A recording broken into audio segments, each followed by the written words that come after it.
Okay, so talking about bowling, so we this is the next five slides are going to be reinforced around club cricket, for coaches to reinforce with their players, and most importantly for players to continuously focus on when they're trying to get better as cricketers. So obviously reducing wides and extras is what we spoke about from a national perspective, but also certain individuals have a higher percentage of wides and extras, and they know who they are. They don't need mentioning on this platform. We need to be able to provide confidence with their bowling action, so that needs to be challenged in an environment, not just in a game, but also in a training environment. So your coaching sessions should allow them to be challenged. In terms of the environment, it's hard to recreate the environment of a match in a training session, but as much as we possibly can to try and create that pressure is something that we need to try and develop on as much as possible. A role clarity in bowling. If you're opening the bowling and you're looking to swing the ball, you're not going to come back, and try and bowl bouncers, or bowl length ball. If you're a natural swing bowler, you swing it. If you can't swing the ball, you try and get closer to the stumps. So these are little messages that we need to get across to our girls, because what we did see is, whilst the girls have a good understanding of bowling, sometimes the role clarity and the execution can go amiss a little bit. So again, execution of skills up front, in the middle, and the back end. We need to be better at them, especially at the death bowling. I want to hear from coaches about their death bowlers. If you've got some excellent bowlers who can bowl death, so Yorkers, variation, bowl to their field, this is something that I want to get an understanding of. But also, more importantly, I want to see them girls. Hopefully, they can be in our structure, as early as sort of March or April. In terms of preparation, we spoke a lot about this in Spain, but I think this needs to be homed in on club cricket as well. Is it needs to be accepted, the fact that it's there. Preparation is very key, and you need to accept the fact that you have to do your preparation. So that means getting at least 12 to 18, maybe 3 to 4 overs of preparation of bowling before you go into a game. You need to understand the mechanics of your body, and you need to understand what that looks like. You need to appreciate the fact that this has to happen on a regular basis in order for you to be more consistent with your routine and get better of an understanding. Often I see a coach, doing catching in a circle, and that's the warm-up done. And then we wonder why we bowl so many extras. A very progressive coaching environment will allow bowlers to be challenged, but also be in rhythm, get them to be focused on the first ball, but allow them to have an opportunity to get their mechanics working and their body working in a better way, which is more effective for ball one. And then we need to adopt that in a regular routine, and hopefully you can provide that opportunity to showcase that adoption in terms of your routine, and hopefully it will rub off in your environment, and allowed to be successful throughout your structure, not just in your team, but also in your club as well.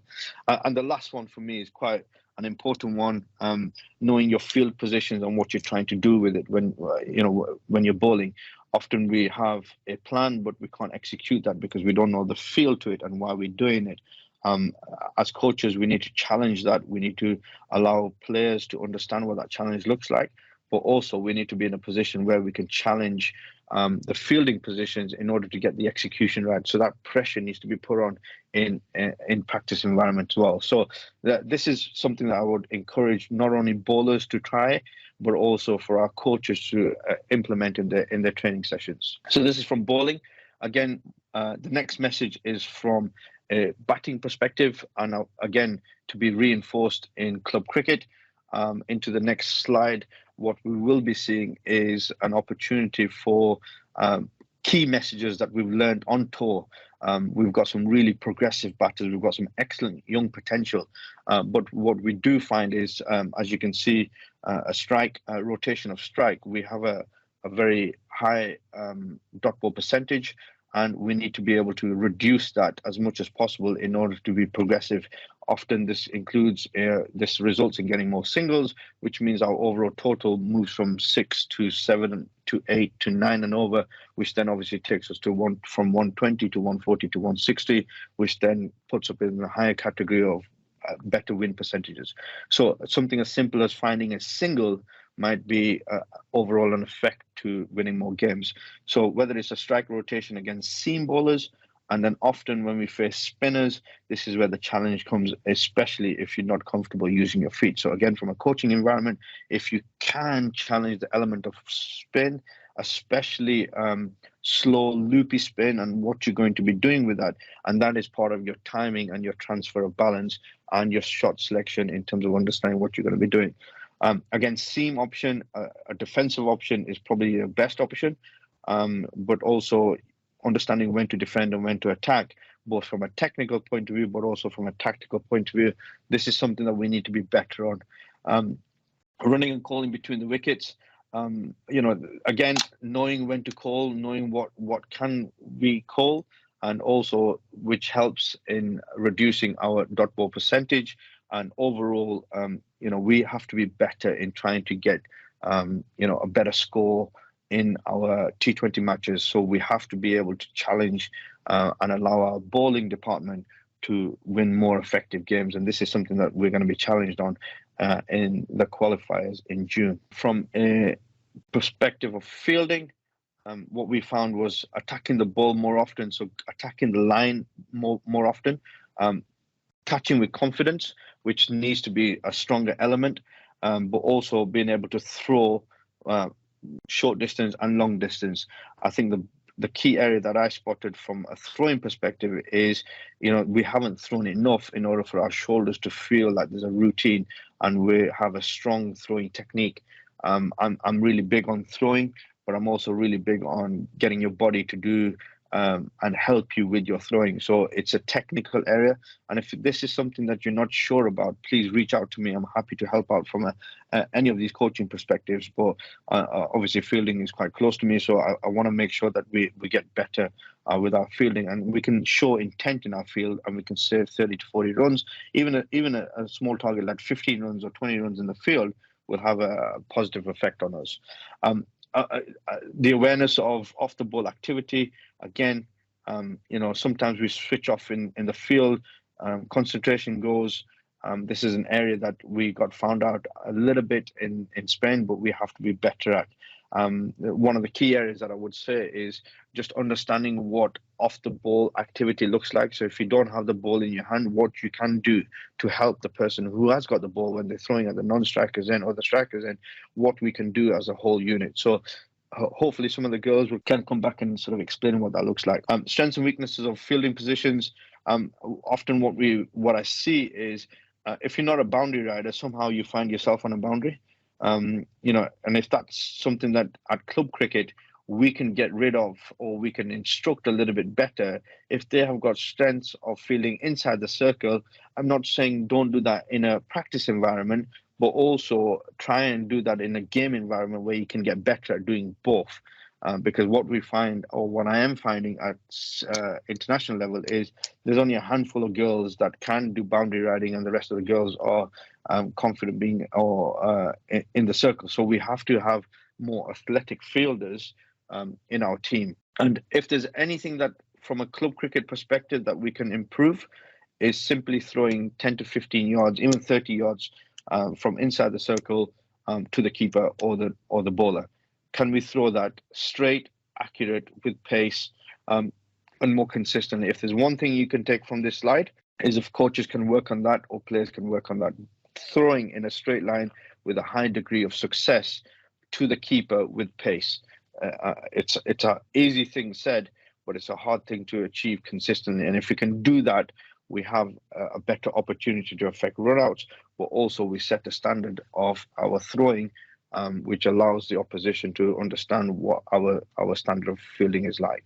Okay, so some of the other stuff that we spoke about was, from a personal perspective, what I found is obviously having some pride in your fitness. I've moved the fitness standard scores from last year's, from 13 plus. I'm moving them up to 14.5. This is an area that we have to get better on from a yo-yo perspective. and our girls need to be fitter in order to compete for the demands of the game. Whilst that's a challenge, this is why it's under the personal element. You have to find time to sort of develop your fitness and get better. So again, commitment to training is big. I understand everyone's got family requirements, family commitments, duties that they need to do.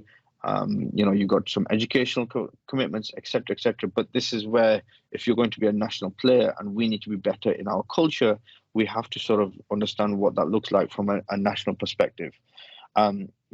So from a personal perspective also, I want people to understand that there are competition for places now with an element of this development squad coming in.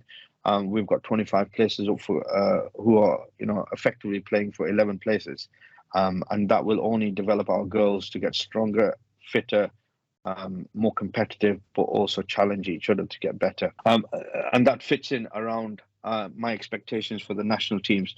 Lifestyle choices, commitment towards your training programs, element of your fitness and keeping on top of that, but also develop your personal ambition to be the best you possibly can. And what we're looking for now, and what I'm most definitely looking for from a new crop of players, is the element of just being a better athlete. It doesn't always get you in the 11, but it definitely competes and gets you in a position where you can compete with the other person. Now that comes down to performance KPIs, but you also have to be able to be fit enough to be on the pitch, and obviously develop your skills and execute your skills. So hopefully this will drive our girls to be better from a personal management perspective, moving into the next year, into the next screen. So what we end up looking at is, from a mental perspective, this is probably the big area for me that we, the girls over the 5 days that we were in Spain, from a mental side of the game, there was a roller coaster ride of emotions, but people were understanding, the emotional element of playing for the national team. And there's a lot of opportunities to almost develop your emotional control, but understand what that culture looks like. The signs of resilience and how people come back, being adaptable to the situation, to the circumstances, to your own personal circumstances, but also to the situation of the game. But also, these are the areas that I would be looking at from, the future national team players, is on how adaptable you are to perform a different role and also execute as well. And having the ability to have a really good mindset is hugely important. And this is an area that we spoke about regularly whilst we were in Spain.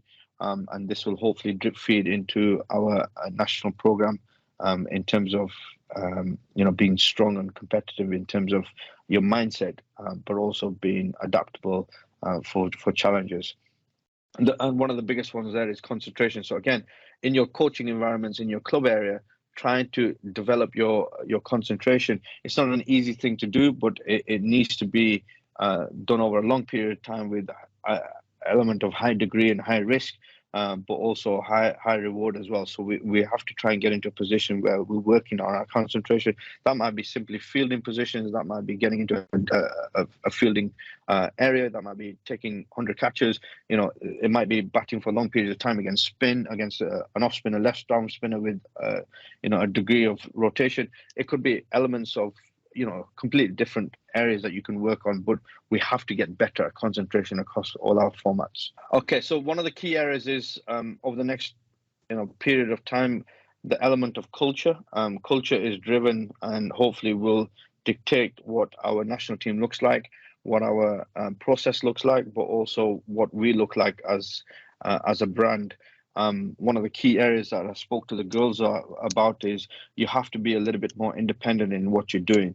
We use this notion of no spoon feeding. We have to get away from that in terms of providing everything for you.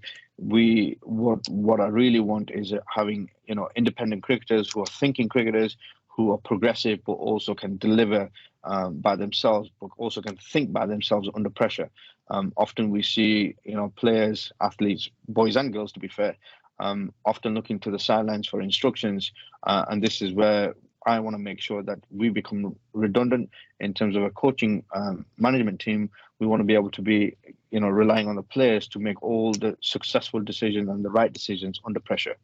We want to be committed to our national training sessions and our fitness programs and the criteria of fitness that's been on there, and obviously with a degree of consequence in terms of if you're not meeting them requirements, but also looking at your performance moving forward. So there's an element of accountability, and probably the one big thing from a coaching perspective is, there's a notion of understanding. Is probably the right word that I'm looking for. That once you travel with a team, you're a national player and you should be, selected to play a game. That's not the case. I've been in many tours where players have traveled and not selected to play because we're not handing out opportunities because you're there. We want to make sure that you're selected and you're competing for your spot. Once your spot becomes available, you grasp it with both hands. And this is the element of culture that we're trying to create.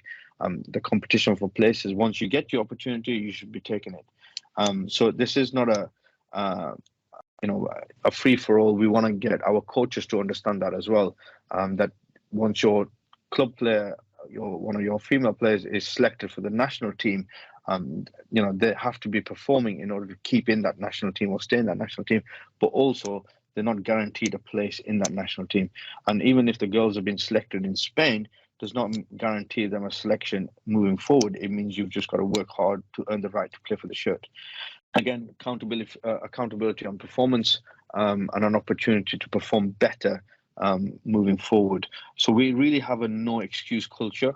I hear a lot of excuses. I couldn't train because of facility. I couldn't train because of time, or I couldn't do this. I couldn't do that. A 30-minute fitness session, an hour-long ball. It doesn't take long to get that sorted. It's a mindset, but eventually people get found out, and this is an area that we need to move away from, because females who expect to have everything, but they need to be in a position where there is a no excuse culture brought in, and they judge primarily on performances and their ability to execute their plan.